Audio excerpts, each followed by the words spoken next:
Muy buenas tardes y muchas gracias por venir. Tenemos con nosotros a Fernando Domínguez Pinaga, que es uno de esos españoles que tenemos la suerte de producir y que triunfan en el mundo y que luego pues vuelven aquí y nos cuentan. Y ese es un poco, yo creo, que la oportunidad que tenemos contigo, Fernando, con tu libro Despierta, que probablemente tiene que ver, ahora te voy a preguntar, tiene que ver con esta idea, ¿no?, de los que habéis hecho las expediciones y luego volvéis y nos podéis contar un poco, que es un libro sobre innovación. De hecho, el subtítulo es una visión sobre la innovación en Silicon Valley y básicamente el mensaje es que la innovación es una actitud, que en Silicon Valley lo que ocurre es que se produce más, pero que podemos innovar si conseguimos la actitud adecuada casi desde casa. Yo le voy a hacer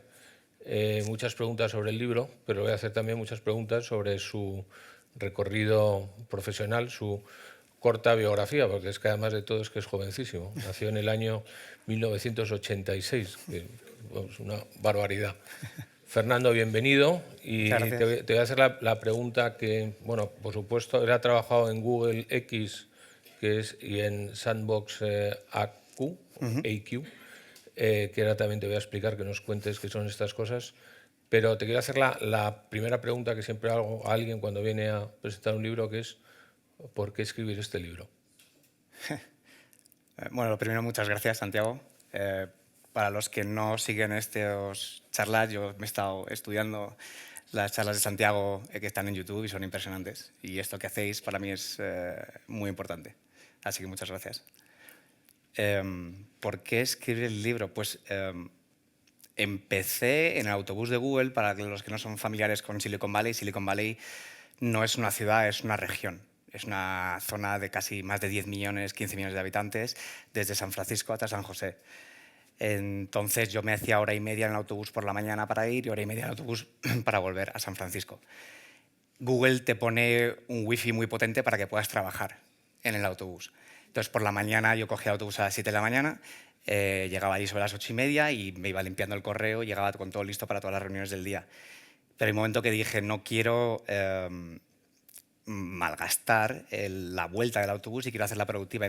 No empezó como un libro, empezó como a tomar notas de los procesos, las ideas, porque yo me di cuenta que llegué a Google X, que era un sitio soñado, casi muy difícil de llegar, es el laboratorio secreto de Google, donde solo había unas 400 o 500 personas, y mi primer pensamiento fue, esta gente no es más lista que nosotros en España, no son más listos que los europeos, no son más listos que la gente de Nueva York, pero sí tienen una mentalidad, una forma, cualquier idea se puede poner sobre la mesa. Nadie va vestido bien. Yo era el que mejor me vestía y soy el que peor me he visto con mis amigos. Y digo, entonces hay algo aquí que es diferente. Entonces empecé a escribir en los regresos de autobús, esa hora y media de regreso, todas esas ideas, esos procesos, esa mentalidad, y dio a que fue un libro. Pero esto lo hice hace 7 años. He tardado 7 años en... Fue antes de GPT, no hay GPT en el libro. Entonces tardé 7 años en publicar el libro. Como no hay GPT, no hay LLMs y cosas de estas, he quedado contigo que te voy a preguntar cosas del libro, pero también cosas un poco más actuales que a todos nos interesan mucho, porque la irrupción de la inteligencia artificial también tiene que ver mucho con los proyectos en los que estás ahora. Entonces, sí me gustaría que nos contaras qué fue tu experiencia en Google X y por qué, sobre todo, se crea el proyecto Sandbox y, bueno, y qué es Sandbox y qué estáis haciendo en Sandbox, donde estáis poniendo inteligencia artificial al lado de computación cuántica, ¿no? Claro. Google X tengo muchas experiencias positivas. Desde lo que más impresiona a la gente es que el director de AstroTeller, que es el que tiene la quote en el libro, que ahora es un buen amigo, va en patines por la oficina. Entonces, de hecho, él es nieto del teller de la bomba atómica y tiene una mentalidad de innovar, de dejar que la gente se exprese, de hacer que el sitio sea un sitio raro adrede. Entonces, puedo contar una anécdota interesante que a mí me gusta mucho ir descalzo. Mi mujer me va a matar por esta historia, pero Y yo en la oficina iba descalzo muchas veces. Entonces, y voy en pantalón corto. De hecho, me miraban mal por ponerme camisa, porque ahí son los ingenieros los que mandan. Los que mandan son los que visten mal y duermen en la furgoneta y están programando todo el día, o ves a un ingeniero durmiendo en un sofá y nadie no te llama la atención porque sabes que ese ingeniero probablemente se ha quedado trabajando toda la noche y le gusta trabajar a las 5 de la mañana, entonces ese momento está durmiendo en un sofá. Y tenía una reunión con el CEO y se me olvidó, y llegué corriendo al despacho y me dice Astro, toma, y me da como una moneda. Y digo, ¿por qué? Y dice, por venir descalzo a reunirte con el CEO de Google X. Y digo, ¿y eso? Y dice, quiero que mantengas ese espíritu de ser tú mismo y de que le des la moneda a la siguiente persona dentro de la oficina, que veas que mantienes la mentalidad y el espíritu de innovar y de que se hagan las ideas así. Entonces, ese espíritu que existe allí en Silicon Valley, de puedes expresarte a ti mismo, puedes probar cualquier idea, no lo veo en Europa. Ese no lo veo mucho. ¿Pero tú crees que si nos empelotamos prosperaremos entonces? No es apelotarse, pero es darle a lo mejor más énfasis a la materia gris, a lo que la gente realmente está aportando sobre la mesa y a no tener miedo. Yo lo que he visto mucho es, yo nunca fui el más listo de la carrera, pero sí a lo mejor tenía más atrevimiento. Tengo un buen amigo que dice, a partir de cierto nivel de educación, estoy viendo una correlación de éxito entre la gente que toma más riesgos. A lo mejor yo sí tenía una cierta más tolerancia de riesgos. Y me fui a México y acabé en Google porque me la jugué. Pero allí se aprecia ese riesgo. Y ese riesgo significa ir en pantalón corto a la oficina también. Y poder poner sobre la mesa un proyecto de vamos a crear un ascensor para ir al espacio. Entonces, cuando dices esto, la gente se ríe. Pero en Google X eso fue un proyecto. Y se calculó físicamente si se podía crear un ascensor para ir al espacio y en lugar de tener que mandar cohetes, llevar cosas en un ascensor. Entonces, se toman en serio esas ideas. Starlink, que ahora mismo estamos hablando antes de SpaceX, está facturando miles de millones, es una idea que se debatió hace 10 años, 15 años, y la mayoría de la gente te dice, es una locura, ¿cómo vas a poner 30.000 satélites en el espacio cuando ahora mismo hay 10.000 como máximo? Pero ahí esas ideas se ponen sobre la mesa, se valoran técnicamente, y si técnicamente se pueden hacer, se financian, que es lo importante también.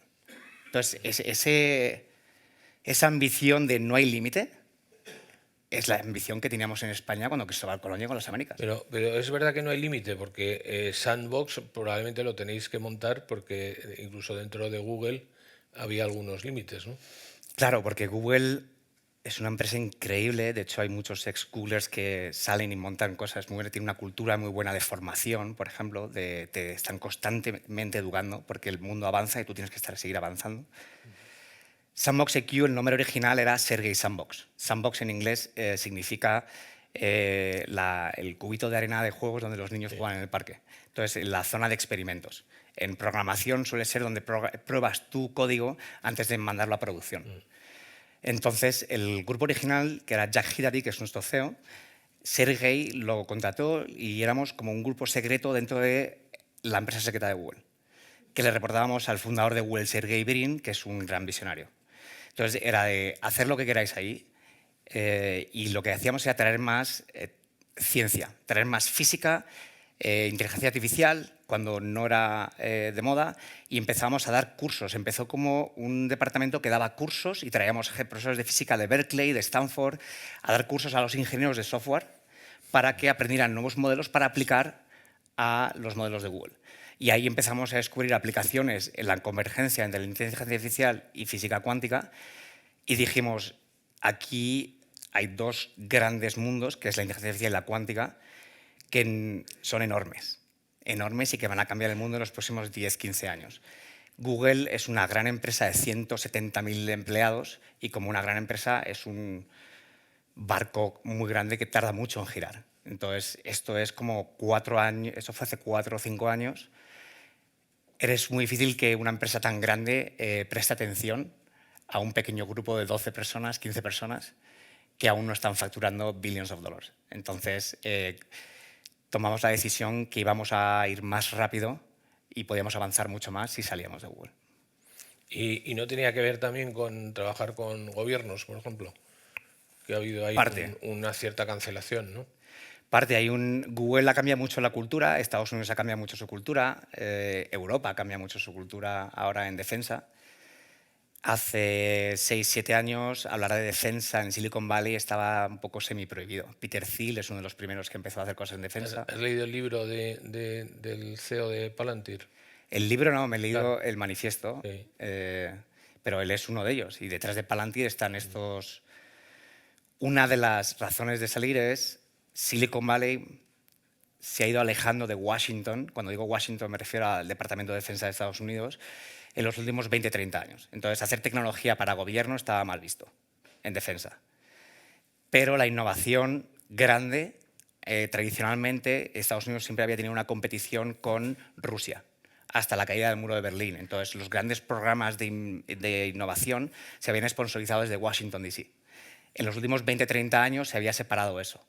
Silicon Valley estaba liderando en tecnología e innovación y se estaba alejando de Washington. Pero Estados Unidos no había tenido un rival en los últimos 20 años que le obligara a invertir tanto en innovación. Ahora está China y ahora se están dando cuenta de que sí hace falta que se reacerquen Silicon Valley con Washington. Y eso es una cosa que la nueva administración de Estados Unidos está haciendo. Están invirtiendo en las empresas de tecnología, están haciendo muchas más empresas de tecnología y está habiendo mucho más acercamiento de la gente de tecnología que quiere hacer cosas para defensa, igual que en Europa, cuando antes estaba casi como tabú en Silicon Valley. Bueno, luego volvemos, porque te quiero seguir preguntando por la actualidad, pero háblanos un poco de innovación, primero, que es el tema de tu libro. ¿Qué es la innovación? Está en la definición de la RAE en el libro. Me vas a pillar a mi propio libro. ¿Qué es la innovación para ti? Para mí la innovación es una mentalidad. De hecho, esa es la base del libro, es desde siempre pensar en hacer las cosas diferente mejor. Porque desde cómo hago este auditorio mejor hasta la persona que lleva el autobús, cómo hago más eficiente el trayecto de autobús para la gente, la innovación no es algo... Lo que pasa es que se ha asociado mucho últimamente a tecnología. Pero la innovación está en cada campo, en cada geografía, en cada sociedad, en todos los lados y en cada acción que tú puedas hacer. Es como mejorar el proceso, lo que estoy haciendo cada día. Y esa mentalidad de quiero mejorar, quiero hacer las cosas diferentes y mejores, para mí, para mis vecinos, para mis familiares, para mí eso es la innovación. Y es algo constante que nunca se acaba. Una de las cosas que yo me di más cuenta en Google X, cuando nos reuníamos sobre todo con empresas europeas, que eran un poco más tradicionales, era que en Silicon Valley ninguna empresa tenía un Chief Innovation Officer. Digo, no había un jefe de innovación. Google no tiene un jefe de innovación, porque la innovación está inculcada en cada empleado. Todos están supuestos a innovar y a mejorar su trabajo del día a día. Cuando uno crea en una empresa un departamento de innovación, estás inconscientemente diciéndole a la empresa, ellos son los que crean innovación. Vosotros seguir haciendo vuestro trabajo de día a día, ellos son los que van a hacer innovación. Entonces ahí estás diferenciando. Y suele ser, lo que me encontraba yo en ese momento, de hecho hablo en el libro de ello, suele ser un empleado amigo del CEO que le dejan jugar un poquito con cierto presupuesto y 10 o 20 personas. Pero no es la columna vertebral del futuro de la empresa. La innovación en Google, por ejemplo, Google siempre ha tenido muy en mente y les ha costado mucho, y ahora con Waymo creo que lo van a conseguir, salirse de la dependencia de los anuncios, porque Google hace dinero con anuncios, en Search o en YouTube. Pero es que hace tanto dinero que cambiar ese balance en su cuenta de resultados, tienes que crear un negocio de miles de millones para poder mover la aguja. Entonces, Waymo, por ejemplo, es un proyecto que lleva ya 16 años, que está empezando a facturar y que si se convierte en lo que se tiene que convertir, va a cambiar ese balance. Pero es una visión a 10 años o a 15 años que llevan los fundadores aguantando, poniendo más de 10.000 millones de dólares detrás, sabiendo que eso puede cambiar la balanza. Porque sabían que no pueden depender siempre de los anuncios, porque algún día el sector de los anuncios o va a llegar a su plató o va a morir. Cuéntanos en lo que puedas, en lo que sea más o menos público, esos proyectos punteros de Google, que es donde tú has estado, que están fuera de Google, un poco y que manejáis vosotros, los que se puedan contar. O sea, el coche autónomo es uno, ahora tenemos el tema de mañana la salida a bolsa de SpaceX, que es el tema del espacio. O sea, ¿qué cosas, o sea, en qué 3 temas, 5 temas está ahora mismo tu compañía, que es el foco de innovación el brazo armado innovador de Google está pensando? O rumbos, o sea, a lo mejor no producto, pero Sí, temas. en nuestra empresa en Sandbox, que ahora mismo no somos parte de Google, aunque Google nos ha Sí. invertido de nuevo con NVIDIA, estamos muy enfocados en la IA cuantitativa, que es inteligencia artificial con matemáticas, con física, con biología. La, la mentalidad, y así es como empezó todo desde el principio, es que el mundo no está gobernando por palabras. Los LLMs, cuando hay una revolución tecnológica, generalmente la curva de Gartner, que es el pico inicial que hay, es que todos nos enfocamos en lo que vemos los primeros días, en los primeros 2 años. Pero el valor real viene detrás. Ese valor real es como impactas a la cadena de producción del PIB de un país. Y es como creas materiales, cómo fabricas coches, cómo creas fármacos, cómo creas, no sé cómo dice, drogas en español, antibióticos, etc. Todo eso es química, es física, es biología. Eso con IA, esa es la revolución realmente fuerte que viene detrás. El LLM es la interfaz, porque el LLM al final del día es pura estadística que te elige la palabra siguiente que va a venir o el siguiente símbolo, etc.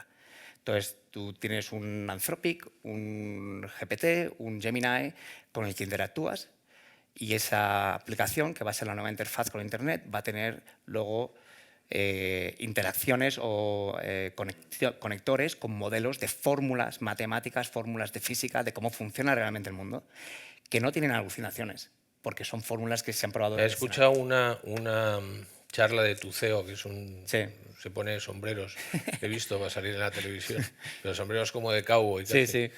Y, y más o menos contaba que con el LLM, con lo que tenemos ahora mismo, bueno, pues tienes esa debilidad de que es probabilístico, ¿no? Y entonces que puede salir una cosa u otra parecida, y que en el mundo de la física y de la matemática las cosas tienen que ser perfectas. Y yo lo que entendí más o menos es como estáis usando el mismo sistema, pero para hacerlo sobre datos, no sobre textos, de forma que Exacto. lo que le estáis metiendo al cacharro son fórmulas. ¿Y eso cómo puede acelerar la computación cuántica?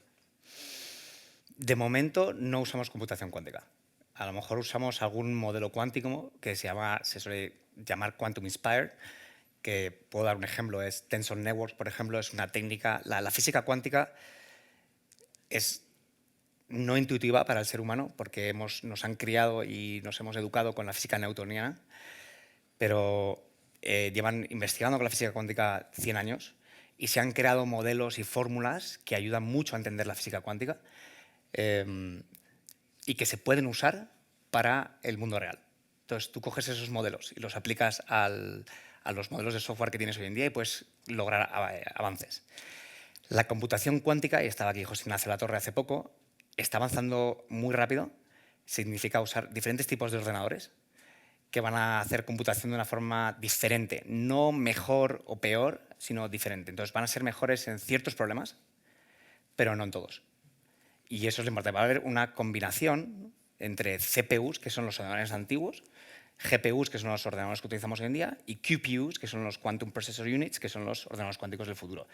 El BSC lo hace muy bien en Barcelona, con Mateo Valero, en el que van a ser grupos de ordenadores en el que tú le envías tu problema. Ese problema se divide en diferentes mini problemas y cada mini problema va a ir a un ordenador dependiendo de lo que ¿Tú te diga el podrías profesor. explicarnos brevemente la diferencia entre la computación clásica de ceros y unos y la cuántica?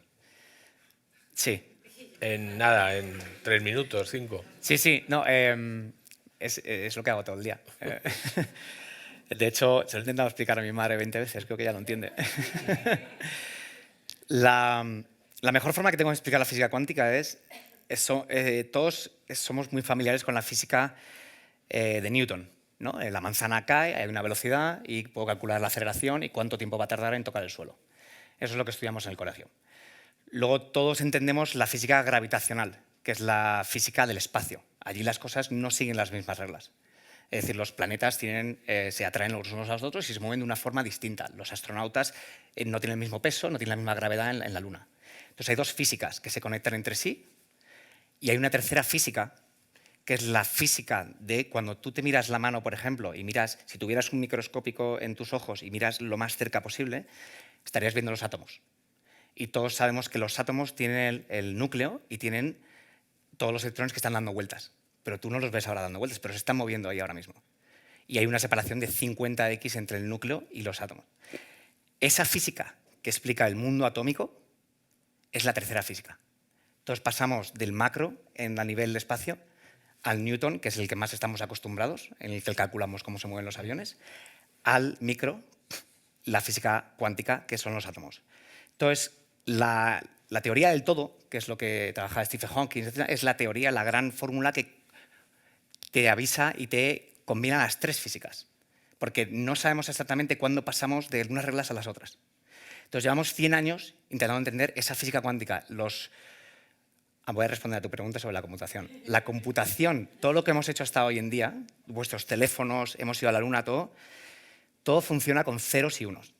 Ceros y unos solamente. Es decir, si imaginamos una esfera, que es la mejor forma de verlo, el 0 es una flecha apuntando abajo y el 1 una flecha apuntando arriba. Así funciona todo lo que hacemos hoy en día. Ahora, esa es la unidad de información. Si la unidad de información fuera un átomo, esa flecha puede apuntar a cualquier punto. Y eso es una esfera, eso es un átomo. Entonces pasamos de un mundo binomial, de dos oportunidades para traducir algo, ceros y unos, a un mundo casi exponencial, Infinito. infinito, en que tu unidad de información es un protón, o un ión, o un electrón, o un átomo. Ese es el nivel de diferencia de una computación cuántica a una computación real. Si yo te mando un mensaje de WhatsApp y pongo, hola, Santiago, en realidad no te estoy mandando hola, Santiago, está llegando una cadena de ceros y unos así de larga. Y ese es el idioma de los computadores hoy en día. Pero vamos a pasar a un idioma en el que los computadores hablan el mundo atómico, que según Richard Feynman, famoso físico, es el lenguaje de la naturaleza. Estamos empezando a entender y a hablar el lenguaje de la naturaleza. En lugar de computar con lenguaje de ceros y unos, que es muy básico, puedes compararlo al nivel intelectual de chimpancés, vamos a pasar a computar con átomos y eso va a ser una revolución. El otro día tu amigo nos dio 1000 días. Y 1000 días, sí. Eso dijo, ¿no? Ese es un paper que ha publicado Google.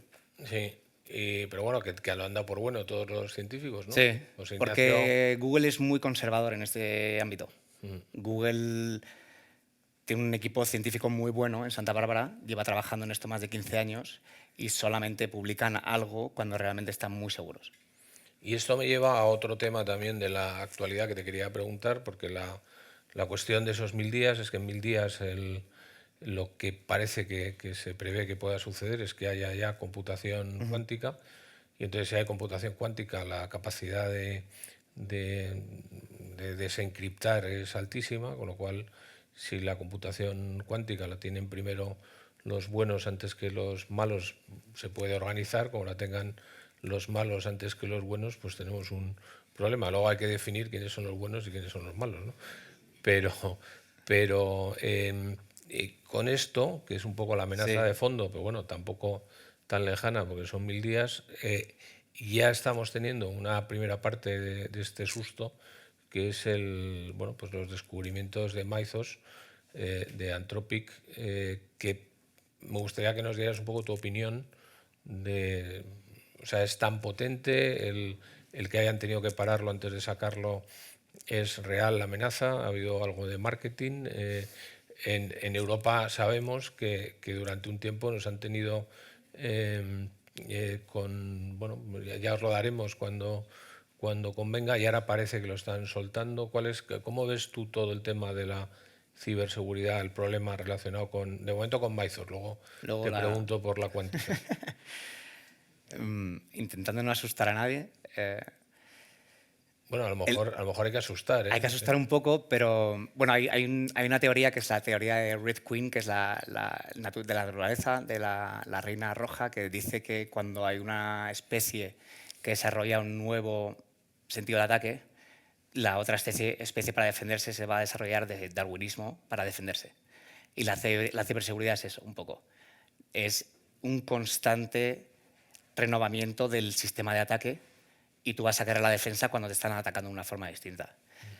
Ahora lo que pasa es que la inteligencia artificial ha creado unos nuevos sistemas de ataque que no se cansan. Antes eran seres humanos, que tú probabas entrar en tu infraestructura, no puedo. Mañana pruebo otra, no puedo.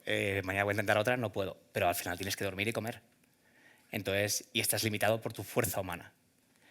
Ahora llegamos a un mundo de agentes con inteligencia artificial que no se cansan. Entonces tú le dices, tú tienes que penetrar esta infraestructura. Haz lo que tengas que hacer. Y no para. Y no para. Y no para. Entonces, Mythos es lo que hace. Mythos lo están haciendo de forma defensiva, tipo, intenta entrarme y así me encuentras los huecos que tengo en mi infraestructura para yo protegerme. Y entonces ahí empiezan a encontrar un mundo. Creo que cuando se encontró 100 y pico fallos en Mozilla o algo así, vulnerabilidades en su código base que llevaban ahí 10 años que nadie había encontrado. No es que no existieran, es que no había un humano que se hubiera tomado el tiempo o que hubiera entrado por esa puerta, pero habían puertas abiertas. Entonces lo puedes ver como un castillo en el que la gente está intentando entrar constantemente. Y ahora hay un nuevo modelo de ataque, que hay una nueva catapulta que está entrando. Se creará una nueva defensa, pero esas defensas que se están creando ahora no están maduras, porque Pero el mercado tiene que madurar. la misma herramienta que ahora se ha descubierto que sirve para atacar puede servir también para proteger. Claro, de hecho muchos equipos de ciberseguridad para defenderse lo que hacen es el Blue Team, Red Team, que es atacarse a sí mismos de forma de prueba. Para decir, me voy a atacar a mí mismo, intentar entrarme para ver dónde están mis huecos de defensa. Y luego ya lo conviertes en defensa. Y el hecho de que lo hayan parado y hayan hablado con todas las empresas grandes y los bancos y el Pentágono, me imagino, para protegerse, todo eso era real. O sea, no era un marketing, ¿no? Había un... De ahí sé lo mismo que tú. Si es de marketing es genial, pero no sé mucho más que tú de la parte pública. Sí que he hablado con gente que trabaja con ellos, etcétera, pero sí que si tú de repente sacas esa herramienta tan potente fuera y empiezas a encontrar todas las puertas de entrada, todas las infraestructuras de todo el mundo, ¿qué hacemos? Pero si Mythos lo tiene, a lo mejor los malos que hablabas antes también tienen un Mythos. Claro, pero si eso pasara sería un problema para todo el mundo, para el propio Anthropic. ¿Y quiénes son los malos? Depende a quién le preguntes. ¿Los chinos cómo son? Los chinos no sé, la verdad, los chinos han hecho una cosa muy bien, siempre que hablamos del debate Europa, Estados Unidos, China, que fue bloquear a las empresas de tecnología que entraran en 2005. Me acuerdo de esa época cuando bloquearon a Google, bloquearon a Apple, etcétera, y dijeron, no, vamos a crear nuestras propias empresas de tecnología. Y durante 10 años copiaban. Y hay un momento entre 2015 y 2020 que ya no copiaban. Ya empiezan a crear sus propias cosas, sus propias tecnologías más avanzadas incluso que nosotros. Entonces son 10 años de inversión, pero China tiene una cosa que es uno de los gobiernos con más ingenieros y científicos en gobierno, en altos de dirección.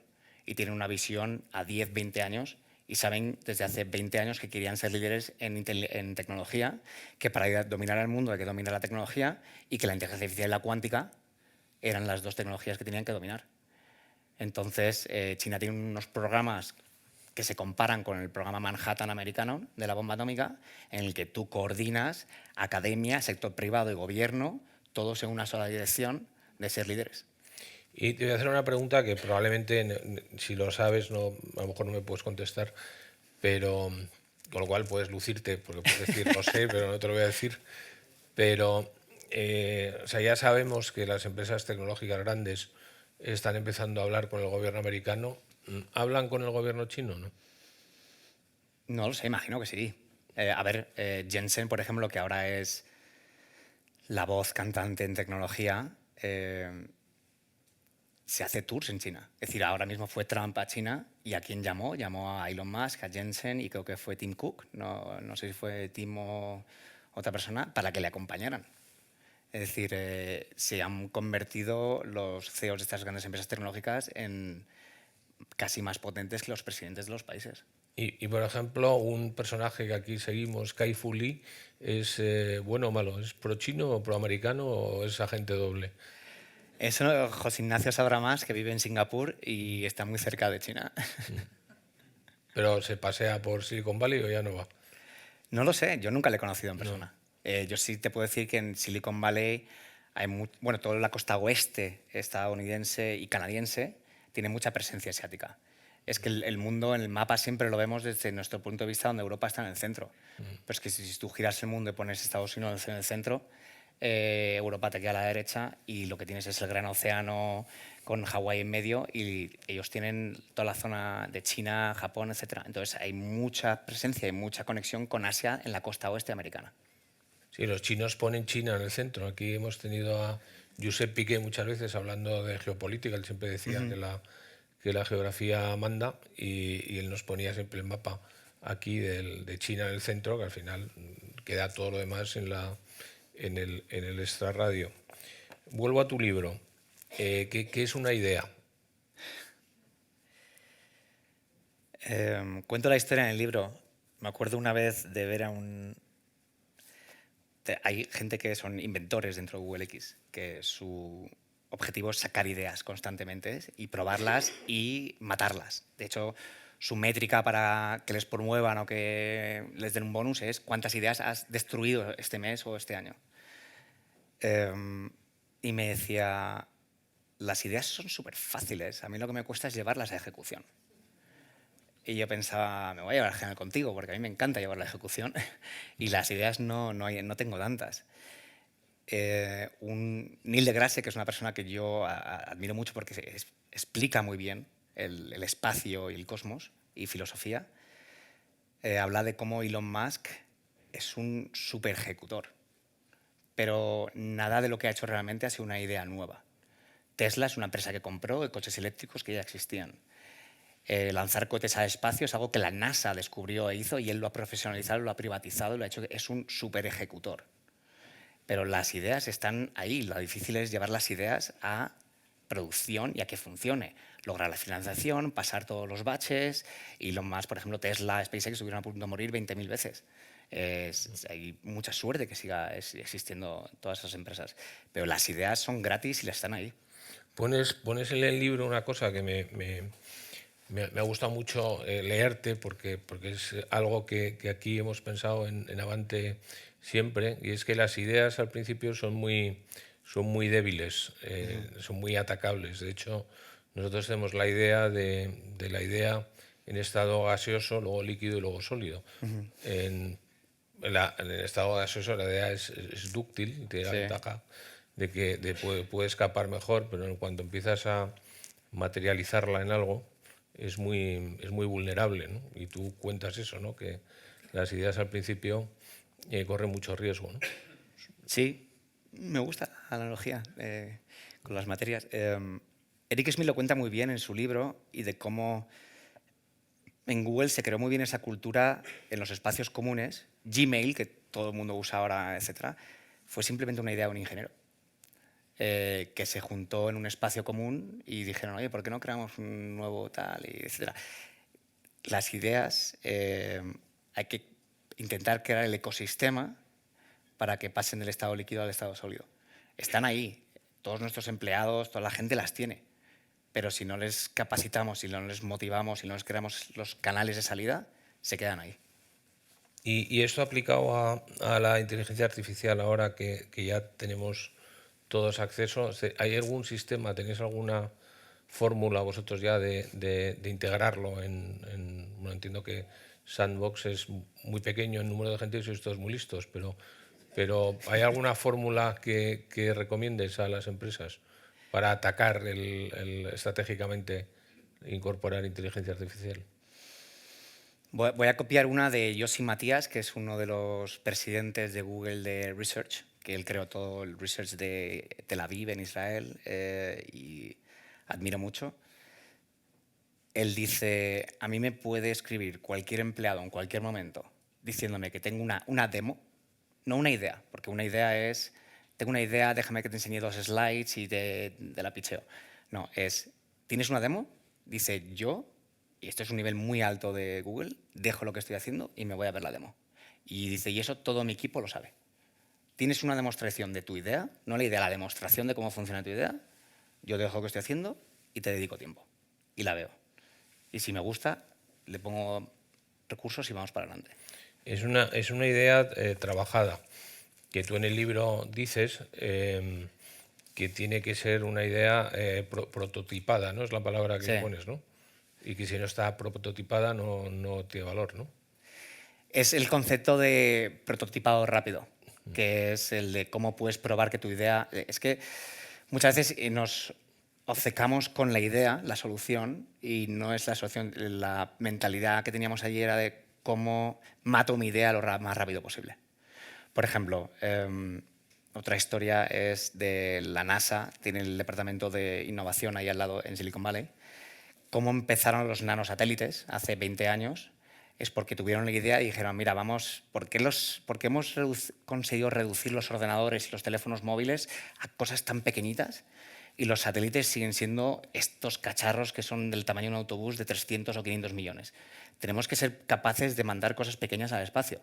Y la idea que tuvieron fue, vamos a mandar un teléfono al espacio y si logramos mandar una foto desde el espacio y funciona, es que funciona. Y dijeron, pero probablemente no funcione. Entonces, la idea es hacer satélites pequeños, pero no se pasan 5 años haciendo los satélites. ¿No? Dice, ¿cuál es la forma más rápida que yo puedo prototipar esto? Mandaron un teléfono al espacio, lograron sacar una foto, lograron mandarla de vuelta a la Tierra y dijeron, vamos a hacer satélites de 100.000 euros en lugar de satélites de 100 millones de euros. Y ahí fue como empezó toda la industria de los nanosatélites. Todos los satélites de Starlink son CubeSats, que son satélites, digamos, de este tamaño, pequeños, etcétera, y no los grandes satélites, que era la tradición. Entonces, la idea es cómo mato mi idea, cómo me demuestro que estoy equivocado. Si no lo logro, es que la idea tiene que seguir avanzando y acaba siendo un proyecto. También nos dices en el libro que no existe la idea, ¿no? En mayúsculas. Porque todos estamos buscando la idea, ¿no?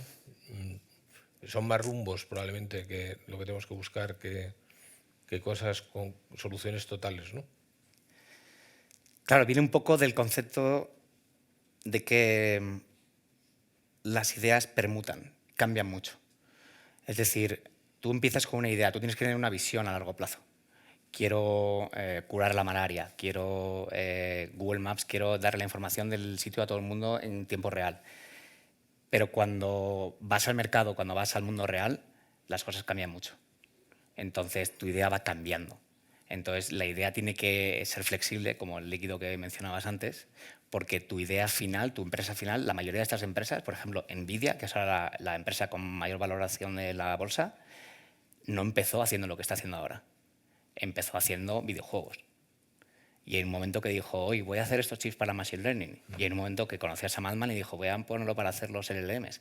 Entonces tienes que estar dispuesto a modelar tu idea para adaptarte a lo que realmente funciona afuera. De hecho, tú nos hablas de visión, objetivo y plan, y tu crítica es que muchas veces la gente empieza por el plan, empieza a hacer cosas sin tener ni objetivo ni probablemente visión, ¿no? Hay muchas startups que les pasa eso, ¿no? Sí, y las que he visto, sobre todo triunfar, es las que esos CEOs permanentes, obcecados, que tienen la visión clara. Mark Zuckerberg es uno de ellos, es de quiero conectar a todo el mundo y lo voy a hacer como sea. Los visionarios de Google, Sergey y Larry sí me han tenido eso. También quiero organizar la información del mundo y hacerla accesible a todo el mundo. Hoy en día es con Gmail, mañana es a través de YouTube, luego fue Cloud, ahora es la IA, pero van cambiando. Pero la visión sigue siendo la misma. ¿Y cómo de tenaz tiene que ser un innovador? ¿Hay que probar muchas ideas o hacerte muy fuerte en un rumbo? Ahí está la clave, digamos, yo creo, entre los grandes, los que acaban triunfando y los que no, son los que saben leer el momento adecuado de cambiar. Es decir, si uno se queda muy obcecado con su idea y sigue sin funcionar, al final ese proyecto acaba muriendo. Si tú estás cambiando cada semana, tu equipo se vuelve loco y no sabe para dónde vas. Entonces es el balance entre en qué momento tengo que dejar esta idea que yo tenía y cambiar a otra, porque el mercado me lo está pidiendo o porque la tecnología me lo está pidiendo, y en qué momento tengo que empujar y seguir por este lado, pero siempre avanzando, avanzando. Yo creo que hay que ser muy persistente. Cuando vemos las historias de Uber, por ejemplo, que tuvo que luchar contra toda la regulación. Waymo, que hablamos antes, lo han hecho muy bien, pero yo cuando llegué a ULX en 2015, la regulación, han tardado 7 años en cambiar la regulación. Es decir, mucha paciencia. Han tenido que educar a la DGT americana con mucha ayuda porque tú estás obligado a tener un conductor en el volante. Era la ley federal. Entonces, no podías tener un coche autónomo sin persona. Entonces, los números no te salen. ¿Para qué quieres un coche autónomo si tienes que tener una persona? Y tenían ellos conductores simplemente sentados en el volante porque la ley lo obligaba. Entonces, han tenido que no luchar, pero sí educar. Es la diferencia. Uber, por ejemplo, tenía una mentalidad distinta que es luchar contra la regulación, pero porque ellos tuvieron que saltarse todas las reglas para poder hacer que Uber funcionara. Entonces, hay que ser muy, muy persistente, porque si realmente estás innovando, estás yendo contra el sistema, contra una forma de hacer las cosas que ha funcionado durante décadas y que vas a tener es un sistema, unas mentalidades estáticas que no quieren cambiarlo. La personalidad del ser humano es mantenerse y no cambiar. ¿Quiénes son los principales stoppers de los que están del momento? En las empresas, en los gobiernos, o sea, ¿qué perfil estáis chocando más en general? Buena pregunta. Yo diría que es eso. Por ejemplo, muchas veces cuando hablo con ingenieros y tienen la mentalidad de los ingenieros muchas veces, yo soy ingeniero, es si esto funciona, va a funcionar. Si esto es mejor que aquello, va a funcionar en el mercado, pero el mercado no funciona así. Que tengas una mejor tecnología no significa que vayas a entrar en el mercado. El mercado tiene unas barreras de entrada y la gente tiene una mentalidad, una forma de hacer las cosas. Pasar esa barrera, yo siempre digo que los Stanford, las universidades, las empresas están llenas de tecnologías súper útiles que nos harían increíblemente eficientes, pero que no han logrado pasar esa barrera ya sea la barrera de mercado, ya sea la barrera de la sociedad, ya sea la barrera de saber penetrar o saber cobrar, y están ahí aparcadas. Entonces, esa barrera para mí es la más complicada. La tecnología está ahí. Tenemos muchísimas tecnologías que nos harían la vida mucho mejor, que no estamos implementando ahora mismo. Te doy un ejemplo. Yo entro a Estados Unidos sin enseñar mi pasaporte, con la lectura de cara, y entro y salgo de Estados Unidos, me ve la cara, no hago cola en la aduana, pum, pum, tardo 2 minutos en pasar la aduana, en Nueva York o en San Francisco. Es una locura. Y es muy seguro. Y además entro y además el policía me dice, welcome, Fernando. Y te sientes, digo, oh, qué bien, qué maravilla. En Europa eso no se puede hacer, porque está el GDPR y no te dejan leer la cara. Pero la tecnología existe. Pero no hemos logrado pasar esa barrera social para que hacerte la vida mucho más fácil, que tengas que ir con tu pasaporte, hacer la cola, enseñar el pasaporte, lo meto en la máquina, no funciona la máquina, me leo, salgo, llamo a la seguridad. Se monta un lío. Y somos igual de talentosos, igual de inteligentes que los americanos. Pero ellos han logrado implementar eso de una forma interesante. Bueno, yo creo que de esto que estás comentando, yo creo que hay una parte de las ideas o de tu libro que es la innovación está muy bien, pero tiene que estar alineada con el emprendimiento. O sea, que ideas hay muchas, pero que no hay tanta gente, que es lo que estabas comentando ahora, ¿no? De ponerlas en práctica, de que acaben en el mercado y produciendo un efecto real, porque si no llegan al mercado, pues el impacto es mínimo, ¿no? ¿Cuántos, o sea, yo creo que tú eso lo tienes, porque por eso has escrito el libro, pero ¿cuánta de la gente que conoces tiene eso? ¿O qué diferencia a un buen creativo o innovador en un laboratorio de un emprendedor tipo pues los fundadores de Google o cualquiera de los que 20, 30 nombres, 50 que han montado las grandes compañías? ¿Técnicamente son mejores o ha habido otras cosas? Creo que técnicamente somos iguales, igual de inteligentes. Tenemos unos centros de research, el CERN en Europa, que son increíbles. La diferencia cae en la mentalidad emprendedora que has mencionado. De hecho, incluso Latinoamérica, por ejemplo, yo que viví 4 años en México, son muy emprendedores. Tienen eso en su ADN. En España, en Europa, la mentalidad es más conservadora. Es más, por ejemplo, por dar un ejemplo muy sencillo, la oficina de Google de México, que es igual más o menos de tamaño que la oficina de Google de Madrid, son unas 200 personas. Yo creo que en México más de la mitad de los empleados de Google tenían un segundo negocio. Es decir, con el dinero que ganaban de Google, montaban un bar, un restaurante, un CrossFit, un lo que sea. En España no. A lo mejor habían comprado un apartamento en la playa y lo alquilaban. Y ese ADN emprendedor, que en Estados Unidos ya es un nivel más, ¿pero por qué? Porque son 200, 300 años de historia.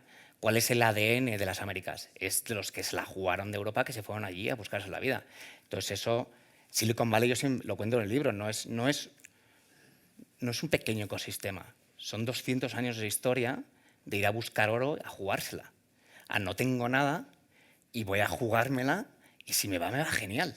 Y si no, pues ya veremos qué pasa.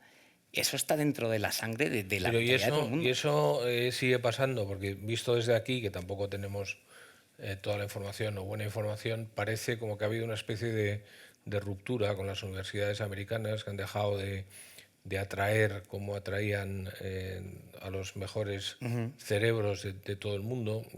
Hay o sea, no está muy claro si te van a tratar bien, si te van a tratar mal, si te van a dejar entrar.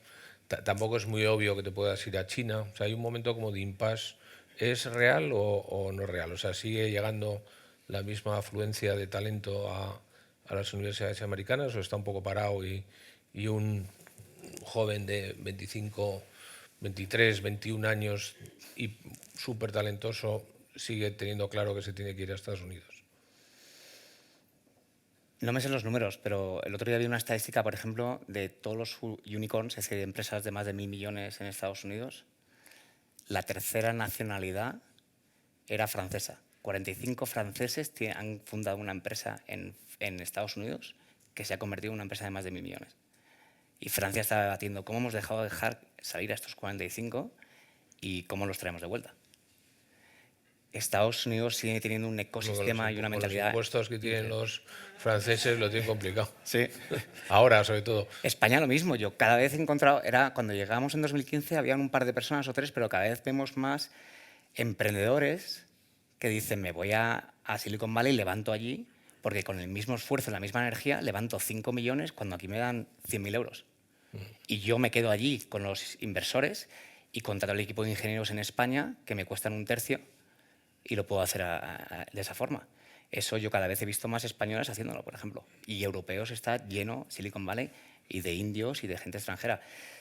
Las universidades sí que ha bajado la inversión federal con la nueva administración en ciertos research de cáncer y otros temas, pero siguen teniendo una infraestructura de investigación que tú vas a Stanford y es increíble. Es una pasada, la verdad.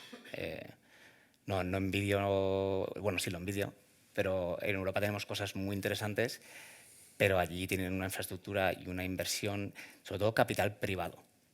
Aquí estamos más acostumbrados a que el Estado nos cuide y nos pague las cosas. Ahí se hacen proyectos privados que son únicos. Yo creo que hemos hablado hace unos meses, hablamos de Umbridge, que sabes que es un profesor de Stanford. Yo no sé si te regalamos el libro y tuviste oportunidad de leerlo, pero el libro que él presentó aquí se titulaba el Silicon Valley, el espíritu del mundo en Silicon Valley. Un poco la idea de Hegel cuando ve pasar a Napoleón por las calles de Jena y dice ahí va el espíritu del mundo. Umbridge en el año 2018 decía, lo tenía clarísimo, que el espíritu del mundo estaba en Silicon Valley. ¿Tú crees que hoy, 2026, se puede decir que sigue en Silicon Valley o está en Singapur o en alguna ciudad grande de China? Muy buen libro, por cierto, me lo regalaste y me encantó. Silicon Valley definitivamente cree que está en Silicon Valley y los chinos definitivamente creen que están en China. Y los europeos no sabemos dónde está. Bueno, lo que sé. Lo que sabemos es que no está aquí. O sea. Sabemos que no está aquí. no sé si el ombligo del mundo, ¿no? Somos muy egocéntricos. Por el mapa, lo hablabas en la geografía antes, Europa ponemos Europa en el medio, etcétera. Pero sí que es verdad que hemos pasado de... Tú tienes tu pasaporte español, pero tú eres de Google o de Apple, o eres de Microsoft o de otra empresa tecnológica. Esas empresas tecnológicas tienen tanto alcance internacional, Son países. son países. Y los CEOs viajan diplomáticamente por el mundo como presidentes de países. Porque si ahora Google decide hacer algo o no, puede dejar a la mitad de la población fuera. Y esa mentalidad, eso la gente a lo mejor no se da cuenta. Bueno, yo creo que tú eres un ejemplo interesante porque ahora entiendo que estás viviendo en Málaga. Sí, Entonces, bueno, hay una cierta esperanza, ¿no? Que haya una vuelta de algunos de los grandes cerebros que hemos ido perdiendo, pero estás en Málaga, pero eres 100% Google. No, Sandbox. se puede, bueno, Sandbox, antes Google o después Sí. Google Después igual. después y antes. Pero se puede hacer todo lo que tú haces para Sandbox, que es una de las empresas más pioneras ahora mismo de creación de ideas, de innovación del mundo desde Málaga, porque también tenemos Málaga, tiene también su mérito, ¿no? Sí, Málaga tiene un ecosistema increíble. De hecho, una de las razones por las que elegimos Málaga fue el vuelo directo a Nueva York. Hay la misma distancia de Málaga a Nueva York que de San Francisco a Nueva York. Y en el mapa no lo ves, pero dices, son 7 horas de avión y tengo un vuelo directo, llego enseguida, que es donde tengo muchas reuniones. Ahí vamos descubriendo más y más gente que tiene un rol global con proyectos muy interesantes. El talento siempre va a ir detrás de un proyecto interesante. Cuando pasas, tú tienes un libro que habla sobre el valor de la riqueza. Cuando estos son estudios científicos y humanísticos que se han probado, cuando pasas cierto nivel de seguridad económica, lo que te interesa no es más sueldo, es un proyecto interesante. Esos proyectos interesantes, si se pueden traer a España, la gente va a venir. Sea a Málaga, sea a Madrid, a Barcelona. ¿Y vienen españoles o vienen otros profesionales de otras nacionalidades? España lo que tiene una cosa es que se vive muy bien. Es decir, cualquiera que pasa, yo me encuentro mucho americano, holandés, francés, que dice me he venido a Málaga o a España porque es que se vive mejor que en ningún lado. Entonces, lo que les falta, lo que tenemos que crear más son esos proyectos ambiciosos, que es lo que yo creo que nos falta un poco, es ser ambiciosos, no en el término negativo de la palabra de que en España yo creo que se asocia con quiero ganar dinero, pero sí ambicioso con no voy a hacer una empresa, un proyecto para Málaga o para España, sino que voy a ser el mejor del mundo en este tema. Esa ambición, yo ya hablaba con un venture capital español, uno de los más grandes, me decía cada vez la veo más en los jóvenes españoles, pero sigue faltando. Y eso es lo que sí hay en Silicon Valley. Todos los proyectos, todo el mundo está trabajando en el proyecto más ambicioso de su industria, de su sector, de lo que sea. Entonces, obviamente, 8 o 9 de cada 10 fallan, pero es que hay uno que funciona. ¿Y tú recomiendas a ese joven que tiene esas capacidades ir primero allí y luego venir aquí, o se puede ir directamente, puede pensar en ir a Málaga y ya está avanzando algo? Yo porque siempre recomiendo viajar. A mí es lo que me ha ayudado mucho. De hecho, está en la frase de Cervantes del libro, quien viaja mucho lee mucho. Pero porque te abre la perspectiva de miradas. Y si tú vives un par de años, 3 años en Silicon Valley, o en Nueva York, o en Miami, o te vas a México, o te vas a China, vas a aprender cosas, procesos, mentalidades, que luego vas a traer de vuelta. Tú vas a incorporar lo que quieras a tu cultura y a tu forma de trabajar y de pensar. Y te va a abrir cómo entiendes el mundo, porque el mundo sigue siendo globalizado. Lo que tú crees en España, si eres ambicioso para el mundo, vas a tener que entender el mundo. Y eso es uno de los grandes problemas, por ejemplo, que hay en Silicon Valley. Que lo hablaba con otro ingeniero hoy, que mucha gente de Silicon Valley no ha salido de Silicon Valley o no ha salido de Estados Unidos. Pero los europeos que han viajado mucho más sí tienen esa perspectiva. Entonces yo siempre, siempre recomiendo viajar, pasar una temporada fuera y luego, si quieres, puedes volver. Y está saliendo mucho ahora en los últimos comentarios tuyos la palabra ambición. Sí. Yo creo que es muy importante la ambición y probablemente hay un déficit de ambición, seguramente en Silicon Valley no, pero hoy por hoy en España y en las universidades españolas, y si preguntas a la gente, hay un déficit de ambición que yo entiendo que no es lo adecuado. Y además a mí me cuentan una cosa, me dicen una cosa la gente joven, que es que claro, si le ponen mucha ambición a su trabajo, a su proyecto profesional, ¿qué va a pasar con su vida personal? Yo siempre respondo que parte de tu vida personal dejas fuera cuando, por ejemplo, aquí entras en la oficina, ¿no? Porque si entras solo medio individuo, pues es un problema.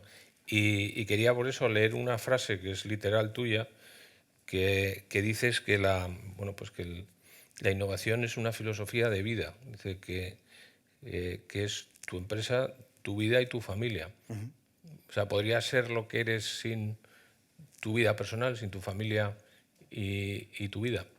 No, jamás estaría aquí si no fuera por mi mujer, que me ha ayudado en todo y me ha apoyado en todo. Es decir, cuando digo de ser ambicioso, digo ser ambicioso en profesional y en la parte familiar. Tienes que decir, yo quiero pasar esta cantidad de tiempo con mis hijas, quiero hacer este viaje. Te voy a dar un ejemplo. Cuando me casé con mi mujer, le dije, nos vamos a ir 3 meses de vacaciones, de honeymoon. Y me acuerdo que me decía, ¿estás loco? No es mucho. No, No te... no es mucho. Y le dije, me da igual, solo me voy a casar una vez. Si Google no me deja, lo dejo. Pero nos vamos a hacer 3 meses de vacaciones. Y me acuerdo que ella también tenía miedo y dice, es que mi jefe no me va a dejar. Y digo, el no ya lo tienes. Yo le dije a Google, me voy 3 meses de vacaciones. Y me dijeron, perfecto, no te preocupes, te esperamos a la vuelta. Y dije, hostia, genial. 3 meses de vacaciones. Tenía que haber pedido 6. Claro, no, porque al segundo mes yo ya estaba de, me apetece volver a trabajar. Me apetece tener, nos hicimos 3 aventuras, 3 meses, y mi mujer se lo preguntó a su jefe y también le dijo, of course, te esperamos. Entonces, eso es ambición también personal, familiar, y lo quiero volver a hacer ahora con mis hijas, irnos otros 3 meses, cada 10 años, tomarte 3 meses o 6 meses de parón. Quiero pensar sobre la vida y hacerlo. Eso es ambición. Claro, pero ¿cuánto le pones en los otros meses que trabajas? ¿No? O sea, esa es otra de las grandes diferencias que hay allí. Allí te miden por resultados, no por lo que se dice calentar la silla en España, perdón, leyendo el Marca, para esperando a que el jefe se vaya a la oficina. Es decir, de hecho, la cultura de Silicon Valley es a las 5 no hay nadie en la oficina. Y si estás a las 5:15, 5:30, te miran mal. Porque la mentalidad es, no has hecho hasta las 5 tu trabajo. Te has tenido que quedar más tiempo para trabajar más. ¿y cuándo trabajan? Trabajan de 9 a 5, pero no paran, no se toman 2 horas para comer como hacemos en España, que también tiene su beneficio, no digo que no hay una cosa peor o mejor. Está el momento muerto que llaman de 5 a 8 p.m., que es el momento que van a recoger a los niños, los llevan a casa, les dan de comer, cenan a las 6, 7 de la tarde y a las 8 se ponen a dormir. Y luego está la hora nocturna más o menos, que es de 8 a 10, que vuelven a conectarse y a mandar mails otra vez. Es un poco la vida de Silicon Valley. Nueva York es mucho más agresivo. En Nueva York se trabaja hasta las 8 o 9 de la noche en la oficina y luego ya se van a casa. Entonces son culturas distintas. Ahora lo que he oído de la gente que trabaja en Anthropic, OpenAI, etcétera, es que han adoptado, la carrera es tan intensa que han adoptado el 996 de China, que es de 9 a 9, 6 días a la semana.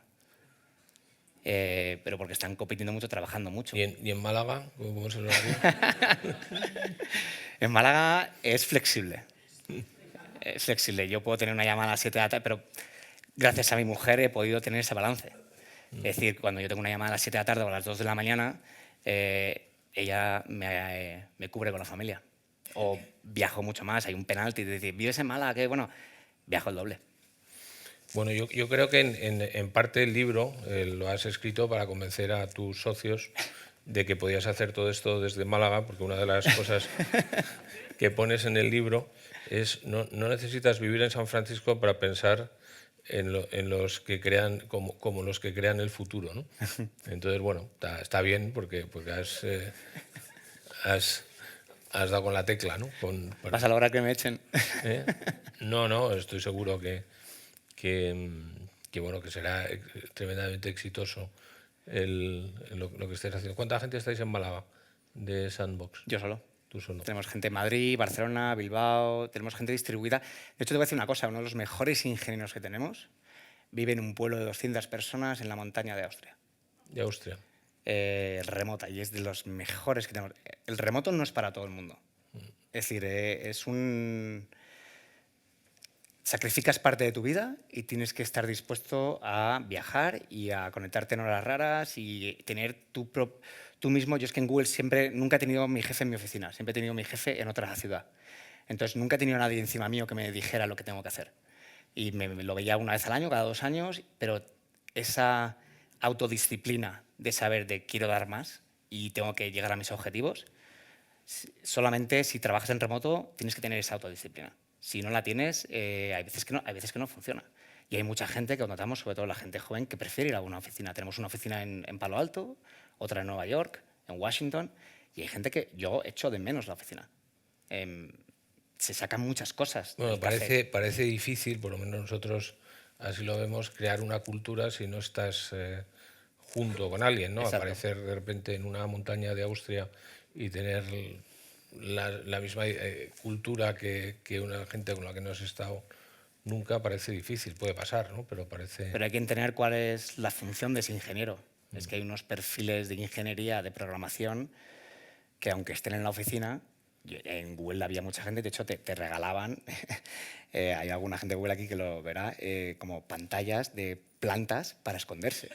Yo he visto ingenieros que tenían como cubiertos con una caja de cartón así para que no les distraigan, porque cuando se meten en programar no quieren que nadie les distraiga. Entonces hay perfiles de ingeniería que son muy buenos en programación que no les gusta que haya gente alrededor y trabajan mucho mejor en su casa, pero lo que digo, no es para todo el mundo. Hay ciertos perfiles. Una de las palabras que está en tu libro, que no te he preguntado todavía, pero que yo creo que tenemos que comentar es talento. Yo creo que hay un relativo mal entendimiento de lo que es el talento. Yo creo que todo el mundo piensa que tiene mucho talento y probablemente lo tenga. Es como el carnet de conducir, es como el conducir bien, ¿no? Que la estadística dice que si preguntas a la gente, todos piensan que son del 10% que mejor conduce, ¿no? Con lo cual luego la praxis es otra, ¿no? Alguien tiene que estar en la parte de abajo. Entonces el talento no está a veces sobrevalorado o que hay que, como una empresa como Google, donde tú has estado, valida los talentos, porque entiendo que hay una criba muy fuerte. No te dejan pegarte el homenaje de irte 3 meses de vacaciones si no has demostrado muchas cosas, entiendo, ¿no? Yo creo que quería que me fuera y que no volviera, pero Sí. de hecho es una teoría, esa también la hacen mucho las empresas, que te dejan irte 3, 6 meses Para ver qué que pasa. tienen que renovar la gente en tecnología. De hecho, decías antes que soy joven, pero en el mundo de tecnología ya soy viejo. Los jóvenes que llegan ahora con 20, 25 años tienen una mentalidad distinta y una forma distinta de pensar y hay que incorporarlos. Una empresa como Google tiene 25 años, Amazon tiene 25 años, ya se considera una empresa vieja, las líderes de dentro de 10 años no deberían ser ellas. Esa es la mentalidad que existe en Estados Unidos, una renovación de las empresas que están arriba del top S&P 500. Hay una cosa que no pasa en Europa, que sí pasa en Estados Unidos, que es una renovación de esas empresas. Hay una rotación. Y esa rotación viene de que ese nuevo talento, que tiene no es que sean más inteligentes que la generación anterior, es que las generaciones cambian, el mundo cambia y tiene una forma de pensar distinta. Nosotros contratamos mucho computational biologists, no sé, biólogos computacionales, químicos computacionales, físicos computacionales. Y cómo los validáis? Porque eso es lo que me interesa. ¿Cómo de repente llega una generación de gente que traéis de Stanford y Sí. de tal, y hay 20, y al final de esos 20 pues hay uno que es clarísimamente mucho mejor? ¿Dónde, en qué momento aparece? ¿En qué momento? Me imagino que habrá unas estrategias que estarán perfectamente establecidas y que los jefes tienen que tomar esas decisiones, ¿no? Sí, es mucho. Una cosa que hacía muy bien Google es te preguntaban qué hacías fuera de tu currículum. Y contrataba gente que era apasionada por algo que no fuera el estudio. Te voy a dar un ejemplo. Yo me acuerdo que siempre cuando empezabas una reunión en Google, muchas veces el icebreaker era cuál es tu pasión, qué es lo que has hecho. Y encontrabas, yo me he escalado las mejores montañas del mundo, yo no sé cuántos. Bueno, él es jugador de rugby casi nivel selección española, ¿no? Era. Bueno, sí. Eh, Eso es como los toreros. Sí, Pero no es la razón por la que me contrató Google. De hecho, cuando yo entro en Google México, yo no tenía ni idea de lo que hacía Google y no entendía el negocio de Google, del digital. Y me hacen las entrevistas, y estoy haciendo una entrevista con el country manager y me dice, en el medio de la entrevista me dice, tú no tienes ni idea de lo que hacemos, ¿verdad? Y le digo, no tengo ni idea. Digo, pero aprendo muy rápido. Y yo solo quería entrar en Google porque se podía ir en vaqueros. Yo estaba harto de trabajar de 8 a 8 en traje, no lo aguantaba. Y me hacen la oferta, entro y el día antes de empezar en Google me llama Recursos Humanos y dice, Fernando, vente que creo que tenemos un puesto diferente para ti que te va a ir mejor. Y le pregunto a los Recursos Humanos, digo, ¿por qué me contratáis? Si no doy, he visto el job description del rol, no doy ni una. Y dice, Fernando, tú has jugado a rugby a alto nivel. Sabes trabajar en equipo y sacrificarte por un objetivo a largo plazo. Si logramos encontrar esa pasión dentro de la empresa para ti, sabemos que lo vas a llevar al máximo.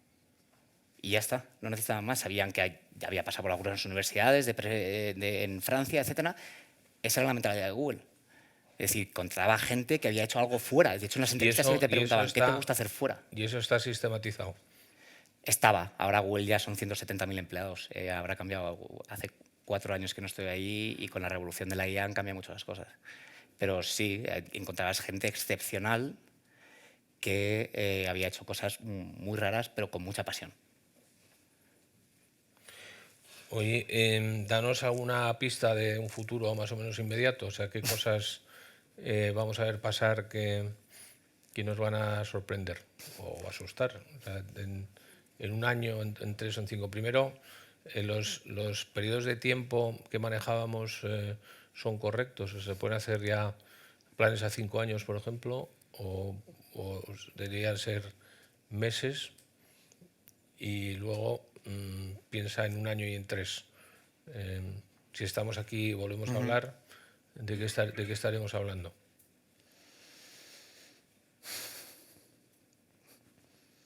Recomiendo viajar.